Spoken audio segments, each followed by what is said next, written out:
la nouvelle loi du gouvernement canadien concernant les étudiants internationaux. International, non, internationaux, un étudiant, les étudiants internationaux. Voilà. Anyway, abonnez-vous, partagez la vidéo, likez la vidéo et on va partager les informations ensemble ici. La nouvelle loi du gouvernement canadien qui a été prise par le gouvernement qui vient de Ottawa. Anyway, qui vient d'Ottawa. C'est la première, je vous ai donné hier en disant que les étudiants internationaux sont autorisés à travailler plus de 20 heures, c'est-à-dire jusqu'à 24 heures par semaine. Ça, c'est une bonne nouvelle pour les étudiants. Mais l'autre nouvelle qui est là, qui doit comment on appelle ça, qui doit vous sonner à l'oreille, c'est que désormais, les étudiants qui viennent ici avec une admission d'une université, par exemple, je prends l'université de Sherbrooke ou bien je prends l'université de Montréal, l'université de Québec à Montréal, en tout cas une grande université. Et tu viens ici, tu vois que comment on appelle ça, la scolarité est chère et puis après tu veux changer pour une autre université ou bien pour un collège qui est moins cher et tout. Désormais, tu dois demander un nouveau permis d'études. Tu dois donner, pas un nouveau CAQ. Avant, c'était renouveler le CAQ. Si c'est chose là, si c'est un autre programme, ou bien si tu changes d'université, tu renouvelles le CAQ. Maintenant, c'est pas CAQ. Tu renouvelles le permis d'études. Et c'est pas sûr que tu vas avoir le permis d'études. Et si tu essaies de renouveler le permis d'études et ça ne marche pas, tu sais ce qui suit. Go back to your country. Exactly. So you have to go back to your country. So, désormais, si tu as eu une admission à l'université de Sherbrooke, tu dois continuer avec cette admission-là. Tu dois continuer avec cette admission-là jusqu'à la fin de ton programme. Tu ne dois pas changer. Et si on constate que l'étudiant a eu l'admission jusqu'à il a eu le permis d'études et puis il vient ici, et puis il a changé sans que l'université avise l'immigration ou avise le gouvernement. L'université risque d'être enlevée de la liste des universités désignées, des établissements désignés. Donc ils sont tellement pointus là-dessus que désormais les admissions qui vont être octroyées aux étudiants là, ça doit être très prisé. Si tu as une admission dans une université, tu dois suivre ça, tu dois payer la scolarité jusqu'à tu vas finir tes études ici. Il n'y a pas fait de non, il va venir. Ah, attends, il a vu que le collège et lycée là, c'est un peu moins cher. Non, attends, il a changé. Il a changé de CAQ et puis c'est fini. Les autres ont fait ça auparavant. Mais maintenant là, c'est fini. It's over. Il n'y a pas de négociation. Quand je lis ça, je dis, yeah! Le gouvernement canadien aussi est là. Hein? Mais en tout cas, ça va aussi ouvrir vos yeux à propos des agents d'immigration qui font de tout et de n'importe quoi. Parce que quoi, leur objectif là, c'est d'avoir une admission dans une université et puis tu vas faire ton permis d'études et puis tu vas leur donner leur agent, tu vas quitter là. Tu vois, tu as ton admission, même si tu as une admission où tu payes 20 000 par session, et ils s'en foutent. Et même quand ils te regardent là, ils savent que toi, mais tu peux même pas payer 10 000 par session. Mais on trouve une admission pour toi qui coûte 20 000 par session. Ou bien, bon, 15 000 par session. C'est trop ça. C'est trop. Ça va vous permettre de suivre votre admission, vos procédures avec les agents d'immigration. Si tu ne peux pas faire ta procédure toi-même, et puis tu veux partir avec un agent d'immigration, non, avec une agence, pas agent d'immigration, avec une agence. Désormais, tu dois dire, il n'a qu'à te montrer ton admission là. Combien tu dois payer par session?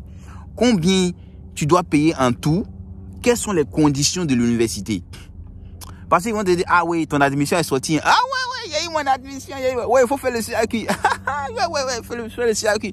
Après, oui, faut mettre le permis d'études là. Bam, tu as le permis d'études maintenant. Voilà ça, on te dit que tu dois payer ça. Tu es là maintenant, tu as eu ton visa, tu es content que tu vas venir au Canada. On dit tu dois payer, ça dit que toute la scolarité là, ça doit faire, toute la scolarité, ça doit faire quelque chose de 50 000 ou bien ça doit faire quelque chose de 60 000. Quand tu dirais ça là, ça te donne pas mal à la tête. 60 000 francs de scolarité. Oui, de 60 000 francs. Oui. Le franc CFA va me dire 60 000 $ de scolarité. Tandis que toi-même, tu sais dans ton fonds intérieur là, que toi-même, tu ne peux pas payer scolarité 20 000 ou bien 30 000 $. Tu ne peux pas payer même la moitié. Tu t'en vas accepter scolarité de 60 000 $. Donc, désormais, suivez les agents, les agences là. Lorsqu'il dit que l'admission est sortie, il faut me montrer l'admission, je vais voir. Montre-moi l'admission. C'est quelle université? C'est quel programme? Combien coûte la scolarité? Parce que les admissions là, les écoles mettent la scolarité dessus. Hein. On met la scolarité. Qu'est-ce que tu dois payer? Combien tu dois payer? En comment tu dois payer? Toutes les conditions, le contrat, tout ça. On met ça dessus. Donc, ils n'ont qu'à te montrer. Faut pas, ils vont trouver une admission là-bas bizarre, et puis bon, tu peux avoir des bonnes notes et puis tu vas avoir une admission dans une bonne université. Si tu as eu une bourse d'études, ça c'est bon. Là, l'université peut prendre une partie en charge, ou bien l'université souvent et donne les bourses d'études complètes. Mais si tu n'as pas bourse d'études et puis tu veux venir payer l'école toi-même là, faut suivre ce connard là, faut pas, il va te créer des problèmes ici. Parce qu'il va faire tout, tu vas venir, l'essentiel c'est d'arriver. Si tu arrives là-bas, là, tu peux changer, hein, tu peux trouver une école, non, tu vas changer rapidement. Maintenant, il n'y a pas ça, hein.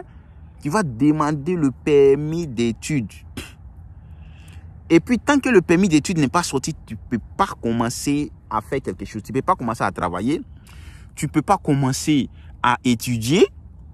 Donc, souvent, tu seras obligé de retourner chez toi. Et c'est pas sûr que le permis d'études va sortir, ça sera positif.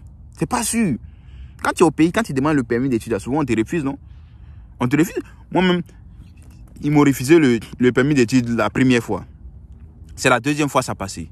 Donc, souvent on te refuse. Donc, imagine, si tu es ici pendant 3 mois, 6 mois pour attendre le permis d'études, tu ne travailles pas. Parce que si tu as travaillé, toi-même, tu commences à travailler, puis tu te rassures que, ok, quand je finis, je rentre au pays. Parce que tu as commencé à travailler avant de commencer les études. Il n'y a pas de négociation chez l'agent d'immigration. Tu vas quitter le pays après que tu complètes tes études. Donc, de grâce, la nouvelle loi qui est là, ne vous amusez pas avec ça. Cherchez des admissions dans les universités ou bien dans des collèges qui sont moins chers, qui sont abordables, où vous savez que vous pouvez payer. Si vous ne savez pas, si vous savez que vous ne pouvez pas payer là, pardonnez, Canada là, c'est pas le paradis sur terre. Calmez-vous et cherchez d'autres alternatives. Faites la résidence permanente. Faites, je sais pas, faites autre procédure. Mais si vous savez que vous ne pouvez pas payer les sommes exorbitantes que certaines agences trouvent pour vous là, pardonnez. Restez au pays là-bas. Parce que, je sais pas, les gens croient que quand on avertit, c'est pour dire non, faut pas t'avenir. Canada là, c'est pour mon papa ou bien c'est pour qui? C'est pas pour mon papa. Le Canada, c'est pour tout le monde.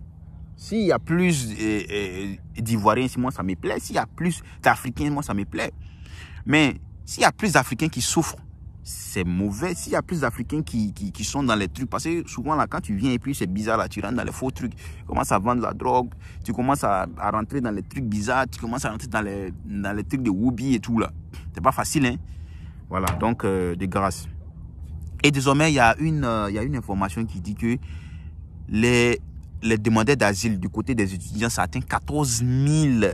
Oh my goodness. 14 000. Ça veut dire que tous les étudiants qui rentrent ici et demandent asile, t'as vu, c'est à cause de ça, les gens prennent les décisions bizarres comme ça. Sinon, avant, le Canada, c'était flex et tout.